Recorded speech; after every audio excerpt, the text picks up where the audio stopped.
Bien, ¿en qué ejercicio quedamos? ¿El 13 o el 14?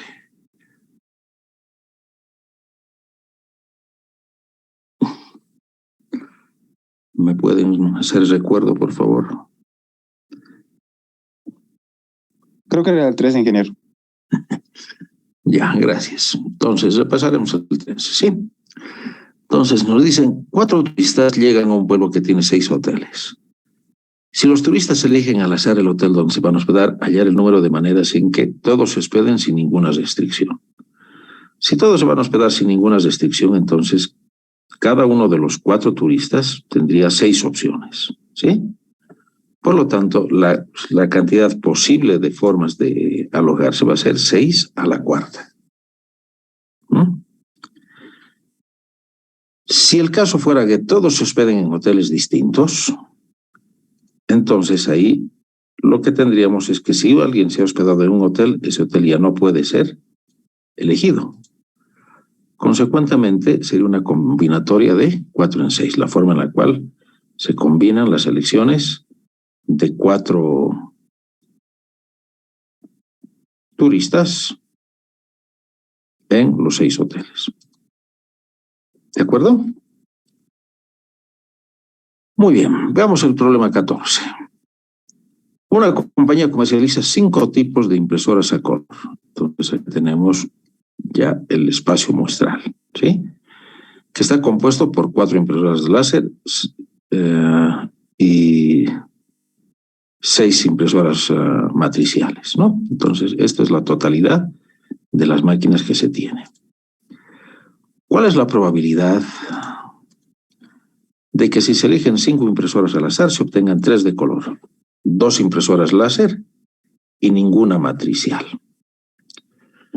Bien, este es un problema también de conteo, con la única diferencia que ya estamos considerando todo el espacio muestral y un espacio muestral o un punto muestral en particular.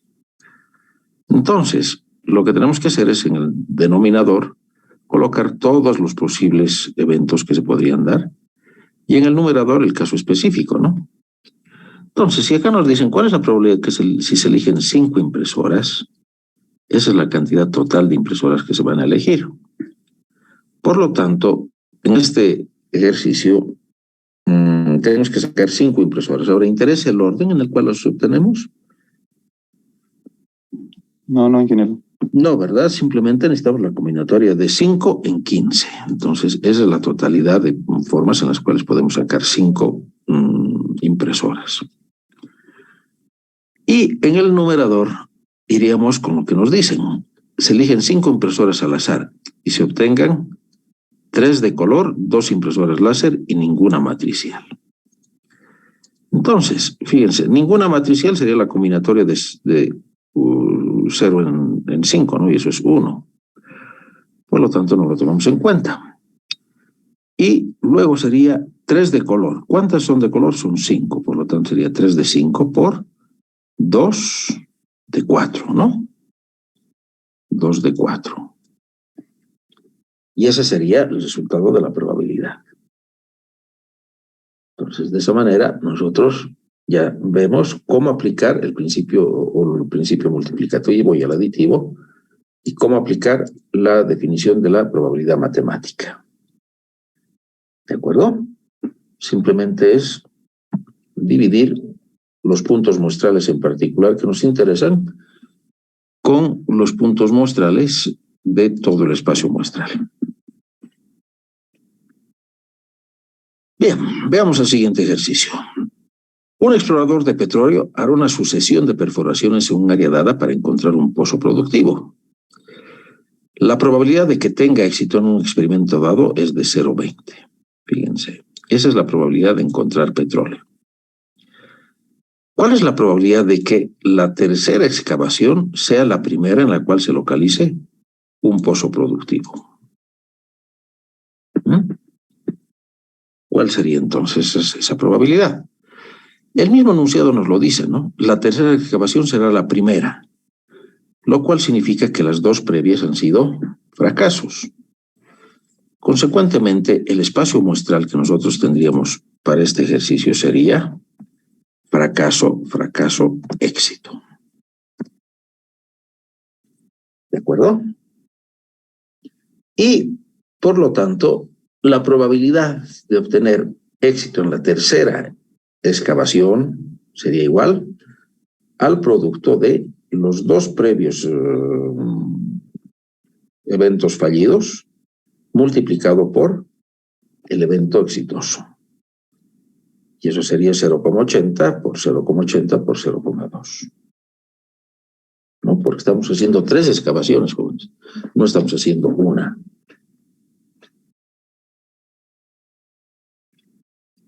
¿De acuerdo?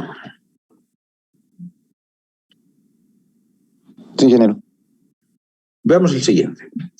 Si sus recursos totales le permiten la excavación de no más de 3 perforaciones, fíjense, esa es la restricción, ¿cuál es la probabilidad de que localice cuando menos un pozo productivo? Cuando menos un pozo productivo. Entonces, acá nuevamente, se van a hacer 3 excavaciones o 3 perforaciones, ¿sí? Y lo que nos piden es, ¿cuál es la probabilidad de que localice cuando menos un pozo productivo? Eso significaría 1, 2 o 3. Cuando menos, nos está diciendo eso, ¿no? Muy bien, el espacio muestral sería entonces, fíjense, ¿de cuántas maneras podemos obtener una perforación? ¿Cuáles podrían ser los resultados de la perforación?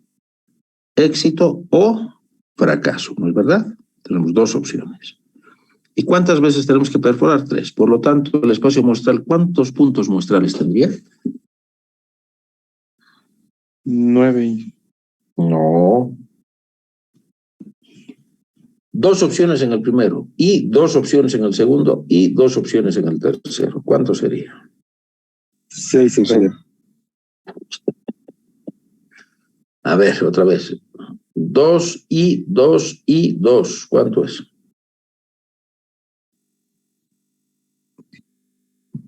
8. 8. 2 por 2 por 2, ¿no es verdad? Lo mismo que teníamos en el hotel. Cierto, 6 a la perdón. cuarta. ¿De acuerdo? Acá.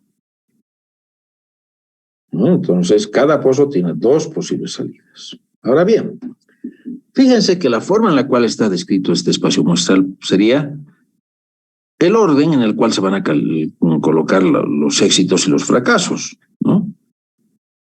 Y también la cantidad de éxitos y fracasos que tendríamos. Entonces, todo esto es la descripción. Ahora, podríamos hacerlo de esta manera, haciendo la descripción de todo el espacio muestral, o podemos irnos por el complemento, porque nos dice cuando menos un pozo productivo. Por lo tanto, el mínimo de pozos productivos que debería encontrar es 1.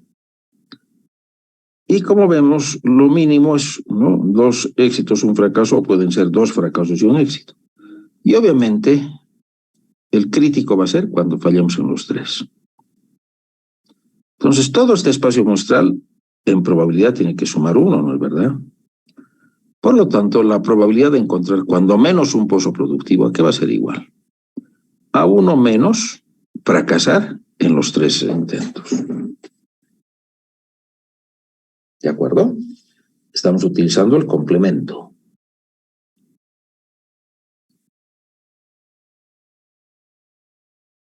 ¿Está bien? Está bien, ingeniero. Inge, ese menos que está entre 0.8 y 0.8 es multiplicación, ¿no ve? Es multiplicación, sí, es una multiplicación. Es una multiplicación, gracias. ¿Ya? Muy bien. Siguiente ejercicio. Nos dice, se lanza un dado hasta que aparezca el 6. Es lo mismo que esto, hasta que aparezca un éxito. ¿Sí? ¿Cuál es la probabilidad de que se necesite exactamente 4 lanzamientos? Entonces, si necesitas 4 lanzamientos, es que has fallado los 3 primeros. Por lo tanto, la probabilidad sería 5/6 al cubo por 1/6, que es el éxito al final. ¿Está bien?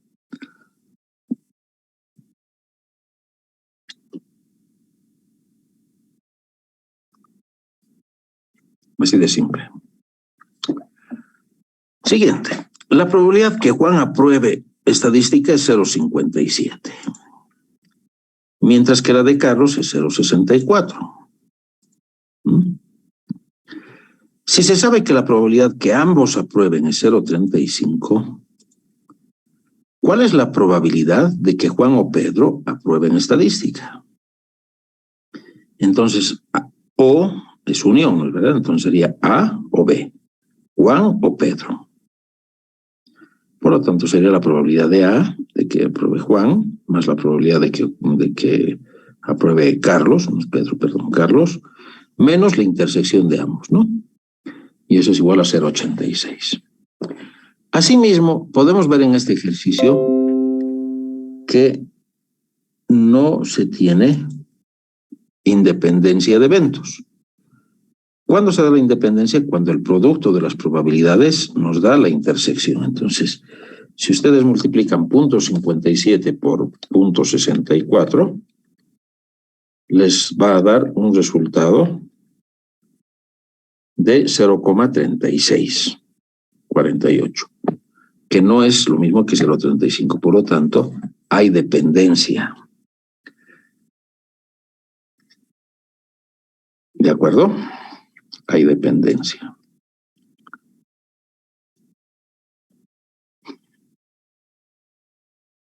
Veamos el siguiente. 10 amigos quieren sortear quién paga la cena. Son 10 amigos. Cada uno toma una moneda que suponemos equilibrada de su bolsillo y las lanzan todos a la vez. Ese es el experimento. Si todos menos uno, esa es la restricción, obtienen el mismo resultado, este paga la cena, es decir, el que ha perdido, ¿no? O el que ha sacado diferente. Caso contrario, se repite el lanzamiento. La probabilidad de que en una determinada jugada haya un perdedor. ¿Sí? ¿Cuál sería la probabilidad?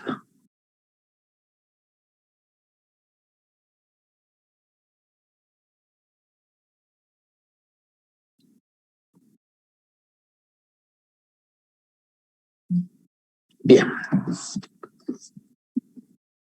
Se lanza la moneda. ¿Cuál es la probabilidad de que salga cara, jóvenes? 50-50.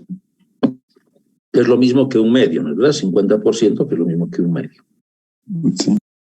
Ya, muy bien.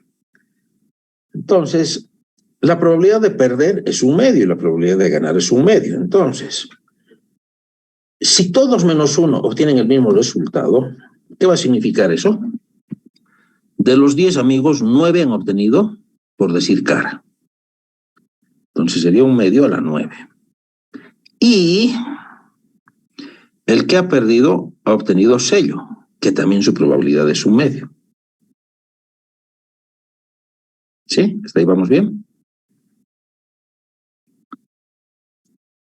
Ahora, Sí, la siguiente. pregunta es, ¿quién de los 10?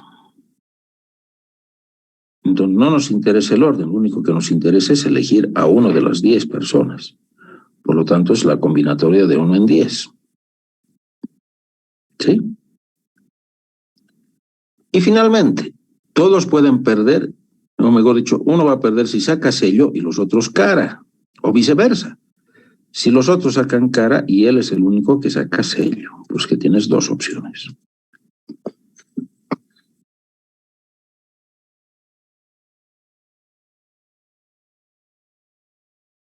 ¿Está bien?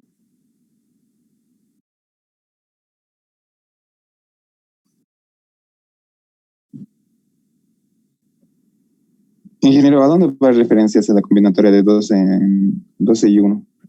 El primer dato. ¿De 1 en 2? Si es No, que... sí. El primero. Exacto. Es si el juego se termina porque 9 han sacado sello y el restante cara, o 9 han sacado cara y el restante sello. Sí, ingeniero, gracias. ¿Ya? Muy bien. Ahora, veamos el siguiente ejercicio. Considérense un sistema eléctrico integrado, como se muestra en el diagrama, donde se indican las probabilidades de que los componentes A⁻1 hasta A⁻5 del sistema operen de modo correcto. Muy bien. La intensidad de corriente debe moverse, si se quiere, en ese sentido. Ya vamos a suponer que esa es la dirección. Entonces, para que funcione este circuito, ¿qué debe suceder? A ver. Esto, por si acaso, ya es aplicación práctica, ¿sí? De la probabilidad. ¿Qué debe suceder con la energía eléctrica? ¿Cómo va a circular? Tiene que ir desde X a Y. Sí o sí tiene que pasar por este circuito, ¿no es verdad? Iremos por los más fáciles. Y, fíjense, estoy hablando de I, no de O. Y también tiene que circular sí o sí por este otro circuito. Entonces, estos son indispensables que estén encendidos. Y al medio, ¿qué va a suceder, jóvenes?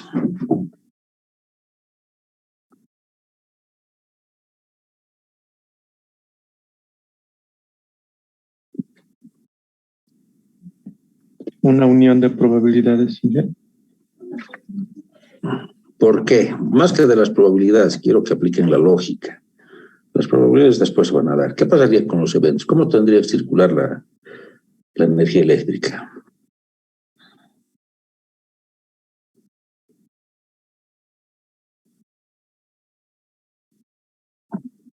Circula por... Ya. Bueno, por al menos uno. Ya, muy bien. ¿Eso qué va a significar entonces?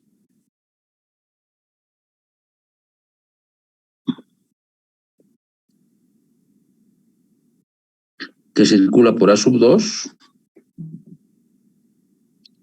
o circula por A⁻3 o circula por A⁻4, ¿no? La corriente. Si está quemado, entonces la corriente va a retroceder. No sucede eso, ¿no? Pero para entenderlo. Y va a circular por los otros dos. Entonces, como alguno de ustedes lo dijo, tiene que circular por lo menos por uno de ellos. Lo que es lo mismo. O circula por A⁻2, o circula por A⁻3, o circula por A⁻4. ¿De acuerdo? Entonces, acá tendríamos la unión para volverlo un solo circuito. Y ahí tendríamos, circula por este y circula por este circuito compuesto y circula por este. Entonces, este es el crítico que nos interesa. Entonces, eso lo desarrollamos de esta manera. Y sería 0,65 más 0,60 más 0,65 menos 0,65 por 0,60 menos 0,60 por 0,65 y menos 0,65, ¿no es verdad? Más la intersección de los tres, que no estoy seguro si de este resultado, ya, pero lo vamos a dejar abierto. ¿Cuánto debería darnos? Eso ustedes lo pueden calcular. Bien. Los componentes del sistema funcionan de manera independiente, es lo que acabamos de ver, ¿no? Para que funcione el sistema, una corriente eléctrica debe pasar del nodo X al nodo Y. Calcular la probabilidad de que el sistema eléctrico funcione. Entonces, para que funcione, ¿qué tendría que ser? Funciona A⁻1 y funciona A⁻5 y funciona este circuito compuesto. ¿Está bien? Entonces, eso vendría a ser la probabilidad de 0,80 multiplicado por la probabilidad que obtenemos de hacer este desarrollo multiplicado por 0,90. Pero hay un camino más cómodo de hacerlo. ¿Y cuál sería? Funciona A⁻1 y funciona A⁻5 y el complemento de que no funciona el del medio. ¿Y eso a qué sería igual? A1 menos el complemento de estos tres.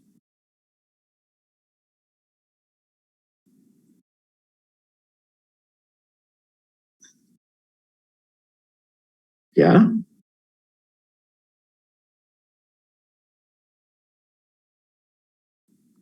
Entonces, esta probabilidad de cuánto sería? De 0,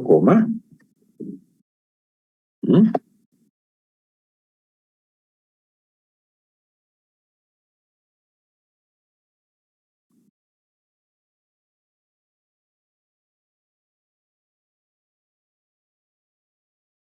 $95.10.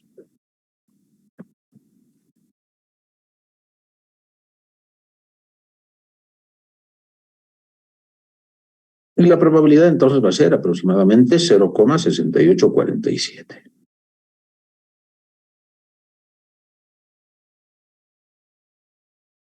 ¿Se ha entendido, jóvenes?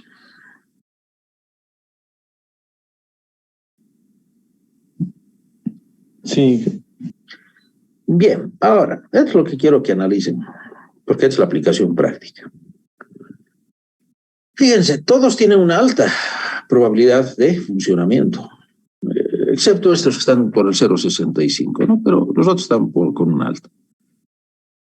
Pero a pesar de que es baja su probabilidad, el que funcione A o B o C nos da un 0,9510. Pero fíjense, cuando hacemos que el circuito funcione a sub 1 o este conglomerado o a sub 5, apenas obtenemos un 0,6847.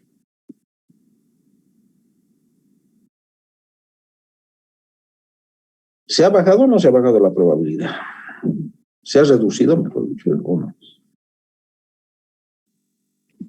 Sí, ha reducido. ¿Por qué? Porque ya el sistema de cada funcionamiento,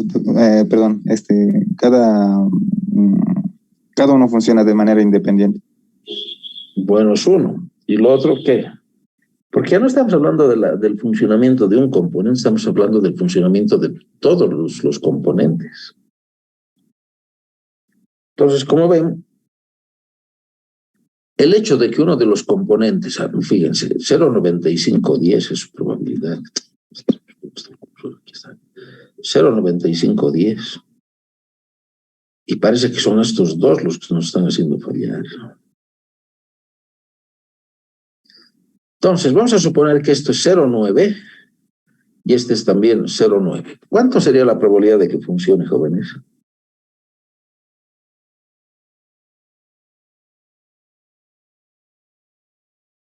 ¿Me lo hacen el cálculo? Y a mí me sale 0.77.